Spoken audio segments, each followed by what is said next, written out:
जैसा कि आप सभी लोग जानते हैं कि 3 फरवरी 2026 यानी मंगलवार के दिन फाल्गुन महीने की कृष्ण पक्ष द्वितीया तिथि पड़ रही है और इसी दिन किया गया 11 गेहूं के दाने वाला उपाय कभी भी विफल नहीं जाता है। और अगर आपने भी इस महीने में ये उपाय नहीं किया है तो इस उपाय से चूकना मत दोस्तों, क्योंकि इसी दिन किया जाने वाला पंडित जी द्वारा बताया गया 11 गेहूं के दाने वाला उपाय आप लोगों को जरूर करना चाहिए। क्योंकि दोस्तों ये एक ऐसा उपाय है जो कि इस उपाय को करने के बाद दोस्तों आपको फिर कोई और उपाय को करने की जरूरत नहीं है, क्योंकि सबसे बड़ा और सबसे नया ये उपाय पंडित जी ने अपनी अभी की शिव पुराण की कथा में ही बताया है। मैं जिस उपाय को आज हम आपको बहुत अच्छे से समझाने वाले हैं, इस वीडियो को देखने के बाद, इस उपाय को समझने के बाद आपको कोई और वीडियो को देखने की जरूरत नहीं पड़ेगी। तो चलिए दोस्तों उपाय को शुरू करते हैं। देखिए ये दिन इतना खास होता है, इतना महत्वपूर्ण होता है। देखा गया है कभी कभी बड़े बड़े पूजा पाठ अनुष्ठान से जो मनोकामना पूर्ण नहीं होते। 3 फरवरी 2026 फाल्गुन मंगलवार द्वितीया तिथि के दिन एक छोटे से उपाय करने से ही आपकी मनोकामना पूर्ण हो जाती है। और बहुत सारे लोगों ने इस उपाय को किया भी है और उनको इस उपाय करने का फल भी जरूर मिला है। अगर आप लोग भी इस उपाय को फाल्गुन मंगलवार द्वितीया तिथि के दिन करना चाहते हैं तो आप इस उपाय को पहले अच्छे से समझ लेना, सुन लेना, उसके बाद करना। आपको इस उपाय का फल जरूर मिलेगा। और इस उपाय को कर लेने से आपके घर में चाहे किसी भी प्रकार की दोहक और समस्या क्यों ना चल रही हो, चाहे आपको उसका कारण भी नहीं पता है कि भाई ये समस्या किस कारण से चल रही है, उसका कुछ भी कारण हो सकता है, जैसे पितृदोष हो सकता है या किसी भी तरह का मंगल दोष भी हो सकता है, और भी बहुत तरह के दोष होते हैं, कुछ भी हो सकता है। पर आपको इस उपाय को करने के लिए आपको अपने दोष को पता लगाने की भी जरूरत नहीं है। बस फाल्गुन मंगलवार द्वितीया तिथि के दिन आपको इस 11 गेहूं के दाने वाले उपाय को आप लोगों को कर लेना है। ये एक ऐसा उपाय है जिस उपाय को अगर किसी विशेष दिन पर किया जाए तो भाई उस विशेष दिन का जो है वो तो मिलता ही मिलता है, पर हमने उस दिन पर इस गेहूं वाले उपाय को किया है तो हमें उससे भी बड़ा फल मिलता है और फल बहुत जल्दी मिलता है, क्योंकि आप इस उपाय को बहुत ही बड़े और विशेष दिन पर कर रहे हो। क्योंकि दोस्तों 3 फरवरी 2026 यानी कि मंगलवार के दिन द्वितीया तिथि का बहुत ही ज्यादा बड़ा महत्व होता है। इसीलिए दोस्तों आज की इस वीडियो में हम आप लोगों को 11 गेहूं के दाने वाला उपाय समझाएंगे, जिस उपाय करने से अगर आपकी किसी भी प्रकार की मनोकामना है, किसी भी प्रकार की परेशानी है, सबसे ज्यादा समस्याएं आपके जीवन में ही हैं। अगर आपको धन प्राप्ति नहीं हो पा रहा है, रुपए पैसे की आपके घर में लगातार दिक्कत परेशानियां चलती चली आ रही है, आपका व्यापार आपकी नौकरी अगर अच्छे से नहीं चल रहे हैं, जिसकी वजह से घर में लगातार आर्थिक समस्याएं बनी रहती हैं, घर का कोई ना कोई सदस्य अगर बीमार रहता है, आपस में दूसरे से लड़ाई झगड़ा होता रहता है, किसी की अगर बनती नहीं है, तो पूज्य गुरु जी ने कहा है कि जब आपके जीवन में ऐसी परिस्थितियां आ जाए कि आप एक एक रुपए खर्च करने से पहले कई बार सोचने लगे हो, आपको धन प्राप्ति अगर नहीं हो पा रहा हो, तो आपको सिर्फ और सिर्फ 11 गेहूं के दाने से एक ऐसा विशेष उपाय करना है जो आपकी इन सारी समस्याओं को सिर्फ 7 दिन के अंदर ही समाप्त कर देगा। तो जानते हैं इन विशेष उपायों के बारे में। लेकिन उससे पहले जो भी मेरे भाई मेरी प्यारी बहनें आज चैनल पर पहली बार आए हैं या मेरी आवाज आज पहली बार सुन रहे हैं, अगर आप भी महादेव के सच्चे भक्त हैं तो वीडियो को लाइक और चैनल को सब्सक्राइब जरूर कर लें और कमेंट बॉक्स में लिखे हर हर महादेव। देखो गुरुजी ने कहा है कि अगर मंगलवार के दिन द्वितीया तिथि पड़ जाए तो इस दिन आपको 11 गेहूं के दाने वाला उपाय तो अवश्य ही करना चाहिए। देखो ये उपाय, यदि आपके जीवन में कर्जा बहुत अधिक है, आपके जीवन में संकट बहुत अधिक रहते हैं, आपके ऊपर बहुत अधिक विपदा आ रही है, बार बार आपको अपने व्यापार में और अपने धन में हानि देखने को मिल रही है, यानी कि आपको प्रत्येक कार्य करना चाहिए में हानि हो रही है, तो आपको यह उपाय करना चाहिए। देखिए इस उपाय के लिए आपको 11 गेहूं के दाने आपको लेने हैं, ठीक है। दाने लेने के बाद में आपको जरूरत होगी चावल के दानों की, 11 चावल के दाने और 11 गेहूं के दाने, और चावल के दाने खंडित नहीं होने चाहिए। अब आप कहोगे पंडित जी गेहूं कहां से लेने हैं?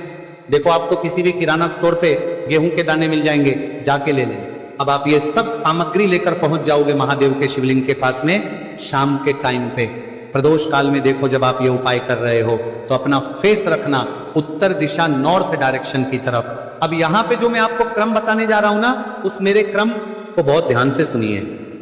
महादेव को अगर कोई सबसे प्रिय है ना, तो उनकी सबसे छोटी पुत्री जिनका नाम है माता अशोक सुंदरी, जो आपके पास में के 11 दाने हैं ना, उन चावल के 11 दानों को माता अशोक सुंदरी के स्थान पर आपको अपना नाम और गोत्र बोलते हुए समर्पित कर देने है ना।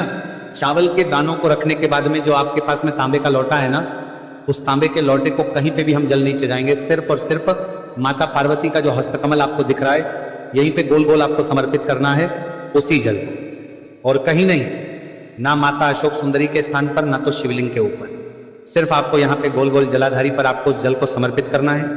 अब आपके पास में बचे हुए हैं 11 गेहूं के दाने और बचे हैं। उन्हीं 11 गेहूं के दाने को आपको अपनी मनोकामना, अपने विश कहते हुए महादेव के शिवलिंग के ऊपर, अगर आप द्वितीया तिथि के दिन प्रदोष काल में समर्पित कर देते हैं तो आपकी जो भी मनोकामनाएं होंगी, जो विश होंगी, महादेव पूरी जरूर करते हैं। अन्न को समर्पण करने से, उस खासकर गेहूं को समर्पण करने से हमारी इच्छाएं पूरी होती हैं। और अगर वो दिन मंगलवार का दिन हो तब तो इससे सुंदर संयोग कुछ भी नहीं हो सकता। आपकी इच्छाओं को पूरा करने के लिए बहुत स्पेशल, बहुत प्यारा सा उपाय आप सभी को जरूर करना है। ध्यान में रखिएगा, यह उपाय प्रदोष काल में करना है। देखो, गुरु जी ने कहा है भगवान शिव के शिवलिंग पर 33 देवी देवताओं का वास होता है। अगर हम शिवलिंग के सामने कुछ भी उपाय करते हैं तो हमारे सभी देवी देवता हमसे खुश हो जाते हैं। ये उपाय आपको अवश्य करना है। देखो, सुबह के टाइम नहीं कर सकते, ठीक है। अब बात करते हैं अगले उपाय की। देखिए, इस वीडियो में जितने भी उपाय हम आपको बताएंगे सभी उपाय सरल है। देखो, गुरु जी ने कहा है कि मंगलवार के दिन आपको चौमुख दीपक वाला उपाय तो अवश्य ही करना चाहिए। वीडियो के अंतिम में आपको उपाय बताया है जो आपको करना है।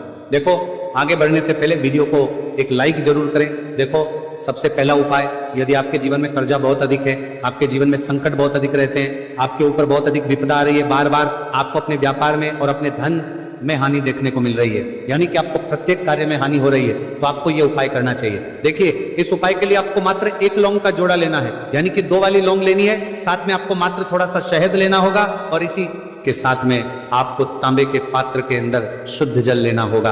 अब देखिए, इन सभी सामग्रियों को लेकर के आपको भगवान शिव के मंदिर में पहुंच जाना है। देखिए, ये उपाय आप सुबह से लेकर शाम तक कर सकते हैं। तो वो सबसे पहले तो आपके पास जो 2 वाली लौंग है उन्हें आपको शहद के अंदर अच्छे से डुबोना है, यानी कि दोनों लौंग पर आपको अच्छे से शहद का लेपन कर है। अब आपको जो आपके पास एक लोटा जल है, सबसे पहले तो उसे शिवलिंग पर धीरे धीरे समर्पित करना है और श्री शिवाय नमस्तुभयम इस मंत्र का जाप करते हुए समर्पित कर देना है। अब आपके पास जो 2 फूल वाली लौंग है शहद से, उसे आपको शिवलिंग पर अर्पित करना है और आपको प्रार्थना करनी है कि जीवन में जो रोग की स्थिति है वे समाप्त हो, जीवन के जो संकट और समस्याएं हैं वह सभी समाप्त हो, जीवन से कर्ज की समस्या है वह समाप्त हो। इस प्रकार से प्रार्थना करते हुए यह जो 2 फूल वाली लौंग ही शहद संयुक्त, इससे आपको शिवलिंग पर अर्पित कर देनी है। आपकी जो भी समस्या होगी इस मंगलवार के दिन अवश्य ही समाप्त हो जाएगी। तो इस प्रकार से आपको पहला उपाय करना है। अब हम बात कर लेते हैं दूसरे उपाय के बारे में। देखिए, ये उपाय आपके लिए सर्वश्रेष्ठ होने वाला है। देखिए, इस उपाय के लिए आपको मात्र 5 हरे मूंग के दाने आपको साबुत लेने हैं, खंडित नहीं होने चाहिए, इस बात का ध्यान। और इसी के साथ में आपको एक तांबे के पात्र के अंदर अपने घर से शुद्ध जल ले लेना है। अब दोस्तों, इन सभी सामग्रियों को लेकर के आपको सीधे पहुंच जाना है भगवान शिव के मंदिर में। देखिए, इस उपाय को भी आप सुबह भी कर सकते हैं और शाम के समय में भी कर सकते हैं। देखिए, भगवान शिव के मंदिर में पहुंचने के बाद आपके पास जो 5 हरे मूंग हैं, उनमें से पहला जो हरा मूंग है आपको शिवलिंग के सामने, जो नंदी महाराज होते हैं और उनका जो पैर उठा हुआ होता है, वहां पर आपको पहला हरा मूंग समर्पित देना है और आपको ओम नम शिवाय इस मंत्र का जाप कर लेना है। फिर आपको दूसरा हरा मूंग लेना है और शिवलिंग पर जो श्री गणेश जी वाला स्थान होता है वहां पर आपको यह दूसरा हरा मूंग समर्पित कर देना है।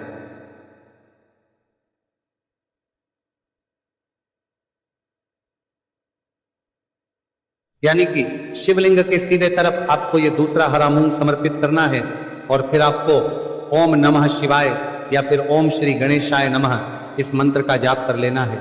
तीसरा हरा मूंग का दान आपको भगवान शिव सबसे प्रिय पुत्री माता अशोक सुंदरी वाले स्थान पर समर्पित करना होगा। शिवलिंग की जो जलाधारी होती है, जहां से जल बह करके आता है, उसी जलाधारी के बीच में जो कहीं कहीं उठी हुई लाइन होती है सांप की आकृति के रूप में, वहीं पर आपको तीसरा हरा मूंग समर्पित करना है और फिर आपको ओम नमः शिवाय इस मंत्र का जाप करना है, लेना है। अब दोस्तों, चौथा जो हरा मूंग है उसे आपको भगवान कार्तिकेय जी का जो स्थान होता है शिवलिंग पर, वहां पर आपको ये चौथा हरा मूंग का दाना समर्पित कर देना है और आपको इस मंत्र का जाप कर लेना है। अब दोस्तों, आपके पास जो 5वां और अंतिम हरा मूंग बचा हुआ है उससे जल के पात्र के अंदर डाल देना है और इस हरे मूंग से युक्त जल से आपको भगवान शिव के शिवलिंग का अभिषेक कर देना है। जल आपको बिल्कुल धीरे धीरे समर्पित करते जाना है और लगातार आपको शिव के मूल मंत्र श्री शिवाय नमस्तुभयम इस मंत्र का जाप करते रहना है। फिर आपको शिवलिंग के सामने बैठकर, यदि आप अपने बच्चों के लिए ये उपाय कर रहे हैं, यदि आप अपने बच्चों की बुद्धि, ज्ञान और विवेक के लिए उपाय कर रहे हैं, तो उसके लिए आपको प्रार्थना कर लेनी है। या फिर व्यापार में वृद्धि करने के लिए ये उपाय कर रहे हैं, तो उसकी कामना करते हुए आपको प्रार्थना कर लेनी है। या फिर अपनी नौकरी के लिए कर रहे हैं, या फिर अपने इंटरव्यू के लिए, या फिर धन की प्राप्ति के लिए कर रहे हैं, जिस भी कामना के लिए आप उपाय कर रहे हैं उसे परिपूर्ण करने के लिए महादेव से प्रार्थना कर लेनी है और फिर आपको वापस अपने घर आ जाना है। पूज्य गुरु जी ने कहा है कि जो भी व्यक्ति इस उपाय को कर लेता है तो यकीन मानिए आपके जीवन की जो सारे संकट, कष्ट और बाधाएं हैं वो सभी समाप्त होंगे। अब हम बात करते हैं अगले उपाय कि इस उपाय के लिए आपको एक दीपक लेना है। दीपक आप मिट्टी का भी ले सकते हैं और शुद्ध आटा मढ़कर उसका दीपक भी आप तैयार कर सकते हैं। दीपक के अंदर गोल प्रयोग करना है और दीपक के अंदर आपको शुद्ध घी का प्रयोग करना है। इसी के साथ में आपको मात्र एक फूल वाली लौंग लेनी होगी।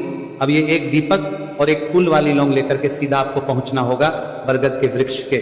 वहां पर देखिए, सबसे पहले तो आपके पास जो एक फूल वाली लौंग है उससे आपको बरगद के वृक्ष की जड़ में समर्पित करना है। देखिए, अगर आपके जीवन में कोई भी संकट आने वाला है, कोई भी बड़ा कष्ट आने वाला है, तो वह इस उपाय के माध्यम से दूर होने वाला है। महादेव की विशेष रहेंगी कि जो भी संकट आपके जीवन में आने वाला होगा वह भी दूर हो जाएगा। तो आपको एक लौंग समर्पित करनी है बरगद के वृक्ष की जड़ में, और वहीं पर आपको जो है गोल बाती वाला दीपक जो आप लेकर के गए हैं उससे भी वहां पर प्रज्वलित कर देना है। वटकेश्वर महादेव का स्मरण करते हुए देखिए, जब भी आपको जीवन में इस साल लगने लगे कि आपके जीवन में कुछ भी अच्छा नहीं चल रहा है, तब भी आपको उपाय करना है। तो इस प्रकार आपको ये उपाय करना है। अब हम जान लेते हैं चौथे विशेष उपाय के बारे में। देखिए, यदि आपके विवाह में, शादी में कोई भी समस्या आ रही है, यदि आपका जो कर्ज है वह दिन पर दिन बढ़ते ही जा रहा है, तो आपको ये चमत्कारी उपाय करना चाहिए। कोई भी समस्या अगर जीवन में है तो उसे दूर करने के लिए आपको ये उपाय करना चाहिए। मंगल दोष से जुड़ी हुई समस्या भी है तब भी आपको ये उपाय करना चाहिए। देखिए, इसके लिए आपको एक तांबे के पात्र के अंदर अपने घर से शुद्ध जल लेना है और इसी के साथ में आपको एक चुटकी लाल चंदन लेना होगा। अब आपको क्या करना है कि जो लाल चंदन आपने लिया है उसे आपको उससे जल के पात्र के अंदर डाल देना है और ये जल जो है आपको लाल चंदन से युक्त तैयार कर लेना है और ये लाल चंदन से युक्त जल आपको भगवान शिव के मंदिर में लेकर के पहुंचना है। लेकिन ये उपाय भी आप सुबह से लेकर के शाम तक कर सकते हैं। अब तो ये जो लाल चंदन से युक्त जल है इससे आपको भगवान शिव के शिवलिंग पर धीरे धीरे अर्पित कर देना है और आपको लगातार श्री शिवाय नमस्तुभयम इस मंत्र का जाप करते रहना है। देखिए, यदि आपके जीवन में विवाह से जुड़ी समस्या चल रही है तो आपको मंगलेश्वर महादेव का स्मरण करना है और जीवन में अधिक कर्ज की समस्या है तो आपको आर्यन मुक्तेश्वर। देखिए, जब भी आपको ऐसा लगने लगे कि आपके जीवन में जो कर्ज है वो समाप्त ही नहीं हो रहा है, दिन प्रतिदिन बढ़ते ही जा रहा है, कष्ट जो है वो दिन प्रतिदिन बढ़ते ही जा रहे हैं, कष्ट जो है वो समाप्त ही नहीं हो पा रही है, यानी कि जीवन में जब भी कोई विपदा आती है, संकट आता है, तो हमें संकट मोचन हनुमान जी के मंदिर में जाना चाहिए। लेकिन यह उपाय बहुत ही खास है। इस उपाय के लिए आपको एक चौमुख दीपक तैयार करना होगा।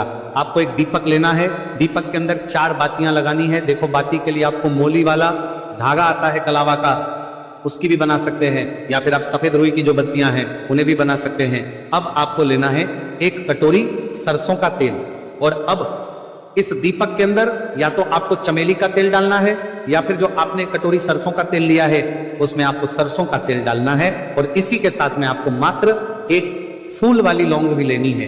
देखिए, अब जो ये दीपक है और लौंग है, इन दोनों का आपको हनुमान जी के मंदिर में लेकर के पहुंचना है। अब सबसे पहले जो चौमुखी दीपक है इसे आपको हनुमान जी के सामने प्रज्वलित करना है।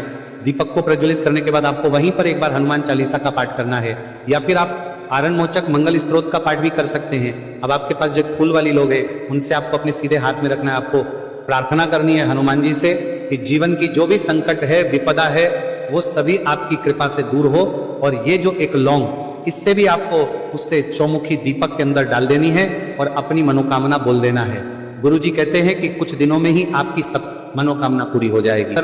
यदि आप अपने बच्चों के लिए ये उपाय कर रहे हैं, यदि आप अपने बच्चों की बुद्धि, ज्ञान और विवेक के लिए उपाय कर रहे हैं, तो उसके लिए आपको प्रार्थना कर लेनी है। या फिर व्यापार में वृद्धि करने के लिए ये उपाय कर रहे हैं तो उसकी कामना करते हुए आपको प्रार्थना कर लेनी है। या फिर अपनी नौकरी के लिए कर रहे हैं, या फिर अपने इंटरव्यू के लिए, या फिर धन की प्राप्ति के लिए कर रहे हैं, जिस भी कामना के लिए आप उपाय कर रहे हैं उसे परिपूर्ण करने के लिए महादेव से प्रार्थना कर लेनी है और फिर आपको वापस अपने घर आ जाना है। पूज्य गुरु जी ने कहा है कि जो भी व्यक्ति इस उपाय को कर लेता है तो यकीन मानिए आपके जीवन की जो सारे संकट, कष्ट और बाधाएं हैं वो सभी समाप्त होंगे। अब हम बात करते हैं अगले उपाय कि इस उपाय के लिए आपको एक दीपक लेना है।